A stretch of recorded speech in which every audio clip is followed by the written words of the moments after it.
Le sentiment de découragement, c'est pas tant un sentiment de découragement que de dire qu'on aurait pu accueillir des opportunités additionnelles. Le moins qu'on puisse certainement dire avec la filière batterie est que ça ne se sera pas passé comme prévu en 2025. Il y a plusieurs façons de le voir. On peut dire, OK, il y a une tempête, puis on résiste, puis on est encore là. Ou de dire, on pourrait avoir d'autres opportunités qui seraient arrivées, puis ne sont pas arrivées. Fait que c'est sûr qu'il y a un côté qu'on peut se dire, oui, OK, il pourrait y avoir eu d'autres projets, mais avec tout ce qui arrive comme contexte géopolitique, bien, il y a quand même un côté satisfaisant de voir qu'on est encore en selle. Le plus choquant pour Bécancour, c'est que le marché des véhicules électriques semble bien se porter ailleurs, mais pas nécessairement en Amérique du Nord.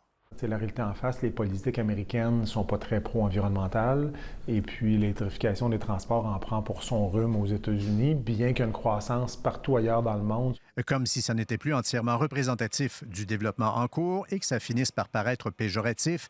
La tendance maintenant est de ne plus parler de filière batterie, mais de traitement de minéraux critiques utiles à toutes sortes d'autres fins, dont l'industrie militaire. Filière batterie, moi je pense plus qu'il faut parler de minéraux critiques, donc parce que la filière batterie, c'est minéraux critiques. T'sais, dans le fond, moi, de valoriser puis transformer nos minéraux critiques, assurément, c'est un créneau d'avenir. Ça, c'est sûr.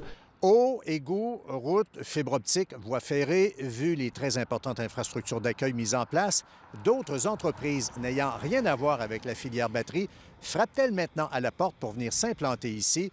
Pas vraiment à ce qu'il semble. On met aussi ça au compte de l'incertitude économique. Pour le ministre Donald Martel, tout ce qui a été fait jusqu'ici n'est pas du tout perdu. Moi, je me rappelle, quand on a fermé la centrale, je le dénonçais pas juste à cause des pertes d'emplois, mais c'est le know-how qu'on avait ici. C'est ça qu'on est en train de bâtir avec la filière batterie. Puis pour moi, ça n'a pas de prix. Reste qu'Ultium Cam devrait très partiellement entrer en production avant longtemps, tout comme Nemaska Lithium et la sud-coréenne Mirai. Air Liquide est déjà partiellement aussi en activité. Aucune nouvelle d'EcoPro, dont le chantier reste placardé. D'aucuns peuvent espérer ici que l'année qui commence sera aussi bonne qu'on se le fait souhaiter.